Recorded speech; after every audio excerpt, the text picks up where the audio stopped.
case we have never met, I'm Michael Price, and I want to help you succeed in growing your business.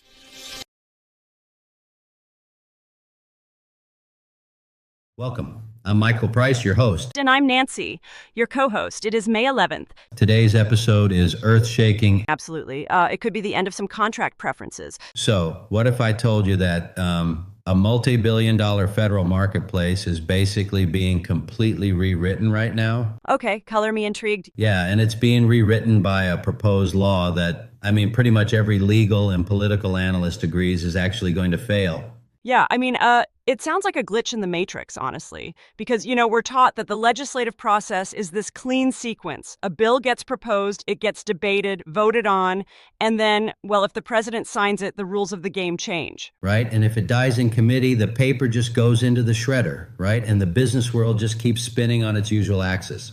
Exactly. That's how it's supposed to work. But when you step into the massive ecosystem of federal contracting, which is an ecosystem where the U.S. government spends, hundreds of billions of dollars every single year, that toggle switch is kind of broken. Oh, totally broken. We are looking at a regulatory landscape that is entirely dictated by shadows and signals right now. So, welcome to the deep dive. Glad to be here for this one. Today, our mission is to explore this really fascinating paradox. We're unpacking how Senate Bill S.4390, which was introduced back in April 2026 and is known as the Ending Discrimination in Government Contracting Act, is already threatening to completely reshape the business landscape before it even gets close to a vote.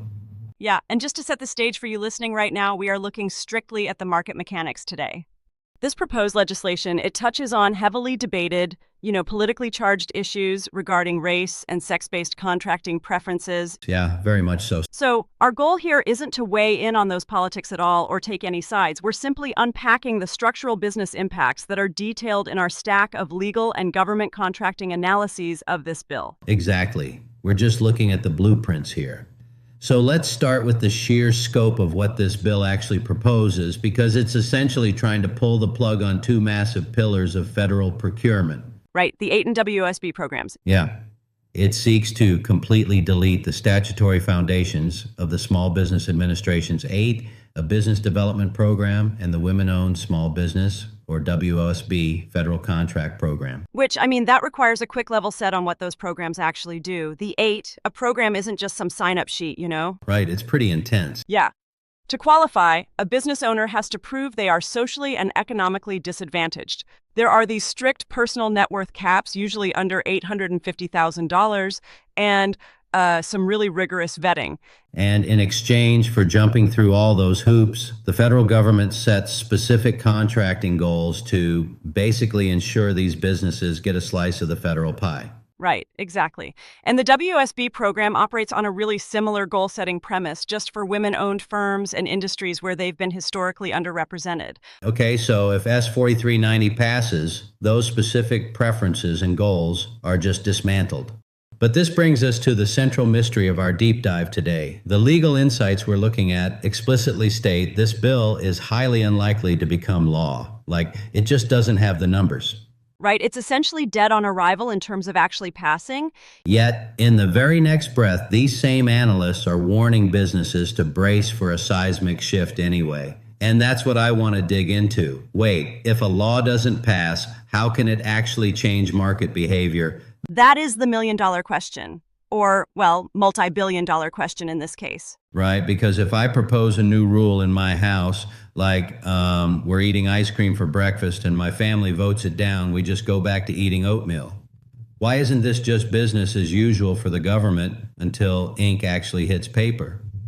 Well, what's fascinating here is the sheer amount of risk involved in federal procurement. When a contracting officer is deciding who gets a $100 million government contract, their primary motivation is very often just risk avoidance. Just keeping their head down. Exactly. So the legal analyses describe the mere introduction of this bill as they call it a shot across the bow or a signal from Congress. It creates this immediate severe chilling effect. Because nobody working at a federal agency wants to be, subpoenaed to testify at some highly publicized congressional hearing about their procurement choices. Precisely. The mere introduction of the bill signals this intense, hyper-focused congressional scrutiny on the 8 and WOSB programs. So federal agencies are suddenly incredibly hesitant to award contracts to participants in these programs. even though the current participation goals are still technically legally on the books? Yes, exactly. They are still the law of the land, but agencies are just getting spooked. Wow. I want to look at the mechanics of why agencies use the APE program in the first place, because I think it perfectly explains why they're dropping it so fast at the first sign of trouble.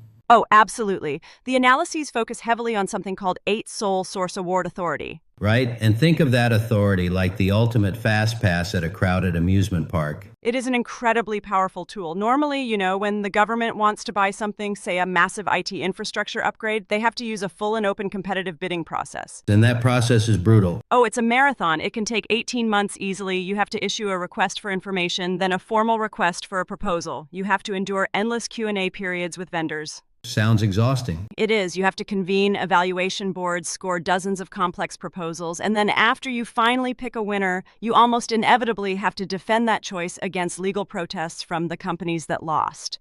It's a total bureaucratic nightmare. But this 18-source authority allows an agency to completely bypass all of that, right? Yes, a contracting officer can identify a qualified APE business, hand them a contract directly up to a certain dollar threshold, obviously, and skip the entire hours-long line for the roller coaster. It's a huge administrative convenience.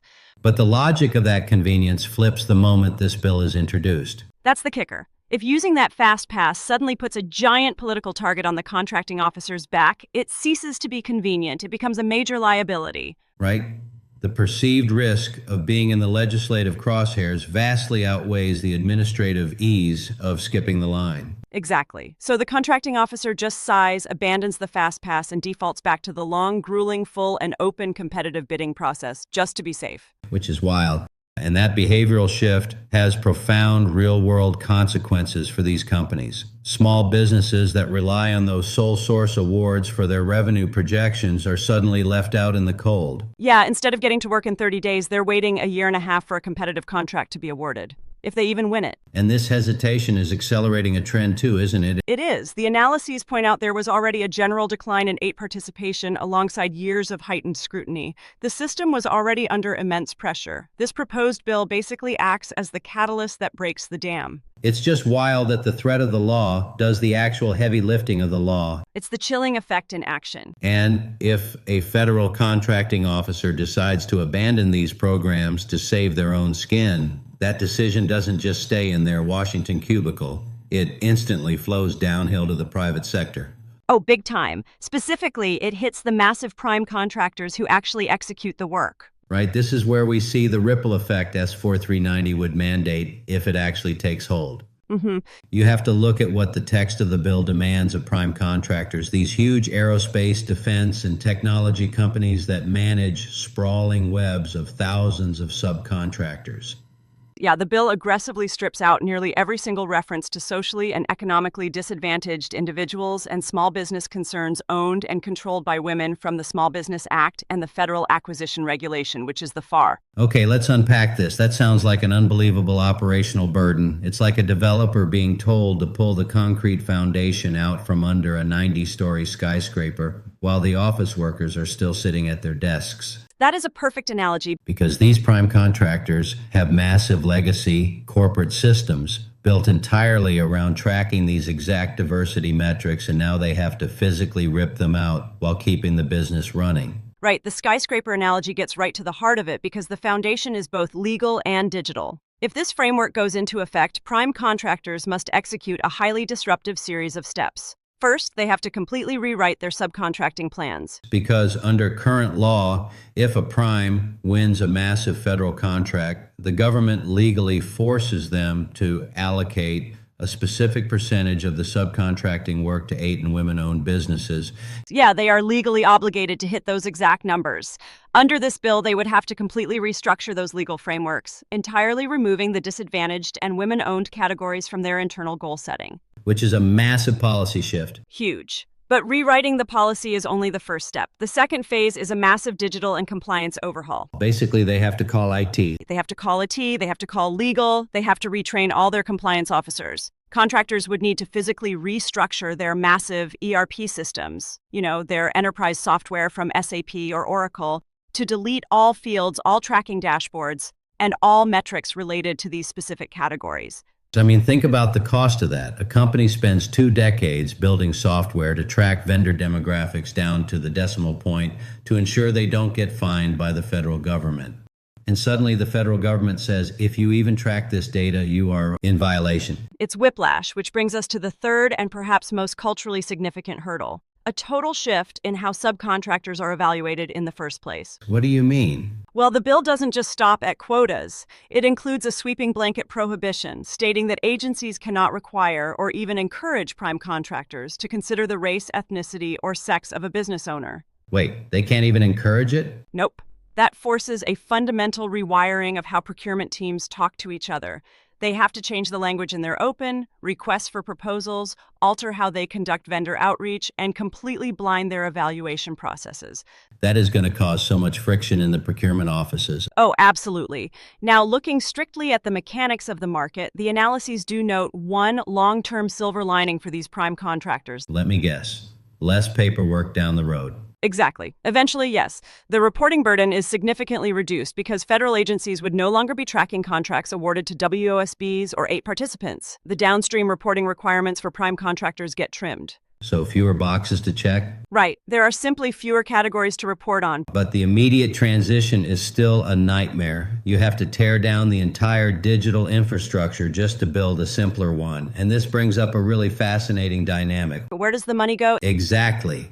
In any marketplace, when one group loses a competitive advantage, a vacuum opens up. Primes still have overall small business quotas they have to hit, right? They do. If they can't use 8 or women-owned businesses to satisfy those federal requirements anymore, where's all that money going? Who gets the contracts?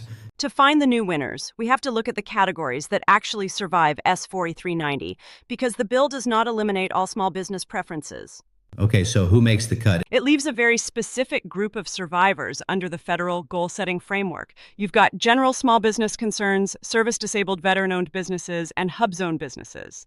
Let's define HUBZone really quickly because I think that's critical here. Yeah, a HUBZone is a historically underutilized business zone. It is an economic development tool, but it's based on geography, not demographics.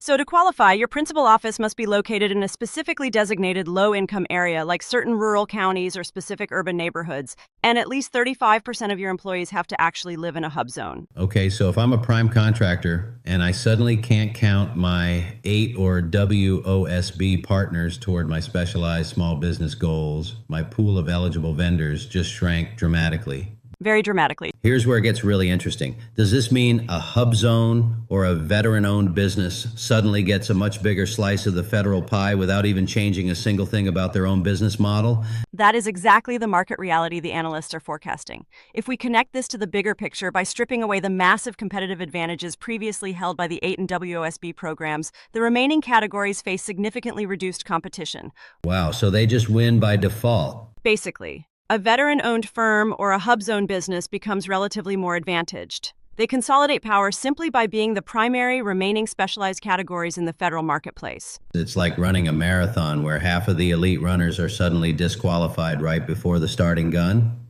Your chances of getting on the podium just skyrocketed, and you didn't even have to train any harder. That's a great way to look at it, and the analyses show how deeply the bill enforces this consolidation by pointing to very specific program expansions. It's not just a general shift, it's surgically targeted. Give me an example. Look at the pandemic-era recovery programs, for instance. Like the CARES Act. Yes, exactly. Under the CARES Act and the American Rescue Plan Act, there are existing statutory preferences for disadvantaged businesses. S.4390 would directly replace those preferences with preferences exclusively for veteran-owned businesses. Wait, it's a direct replacement. They aren't just opening the field up. They are taking the baton straight from one group's hand and placing it directly into the hands of another. Yep, it's written right into the text, and the shift extends heavily into massive infrastructure and technology sectors as well. In transportation, the bill cuts the small business participation goals for Department of Transportation Airport Improvement Project grants entirely in half. Dropping them from 10% to 5%. Exactly, from 10 down to 5. Let's put that in perspective for you listening. An airport improvement grant isn't, buying office supplies. We're talking about hundreds of millions of dollars to pave new runways, upgrade terminal IT infrastructure, or install advanced lighting systems. Serious money. Yeah, dropping that goal from 10 to 5% means tens of millions of dollars evaporating for a specific subset of specialized small contractors. And the bill also removes all references to socially and economically disadvantaged individuals from DOT contracting rules overall.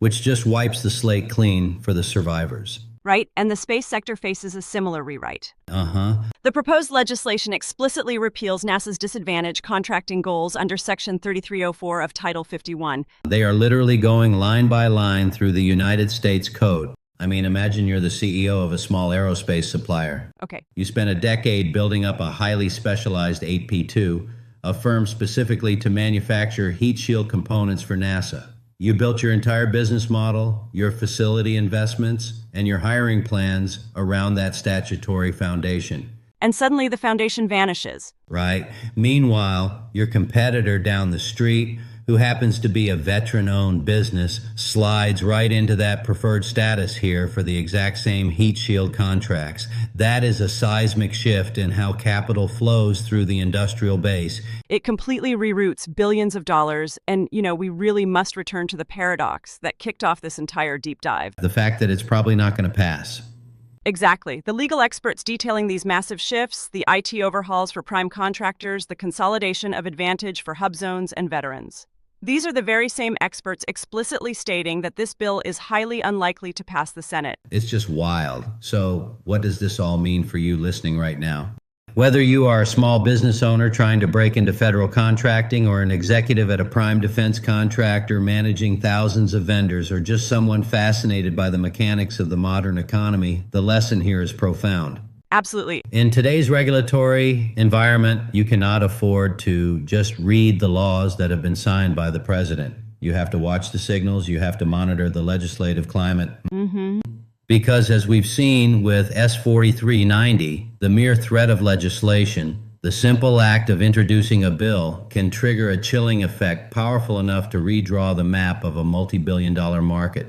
It really forces us to question the boundaries of legislative influence, and it's a thought I want to leave you to mull over. Let's hear it. If the mere introduction of a doomed bill can create such a massive behavioral shift, altering how federal agencies buy goods, forcing corporations to rethink their software compliance, and threatening the revenue pipelines of countless small businesses, what happens when corporate America starts broadly self-censoring or fundamentally changing their corporate structures just in anticipation of future legislation? Oh, wow. Are we entering an era where proposed bills are actively weaponized to act just as powerfully as past laws? Man, that completely flips our opening premise on its head.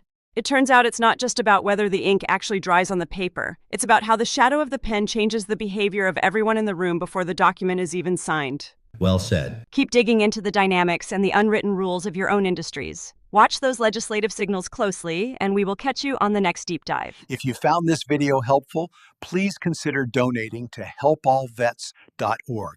Thank you.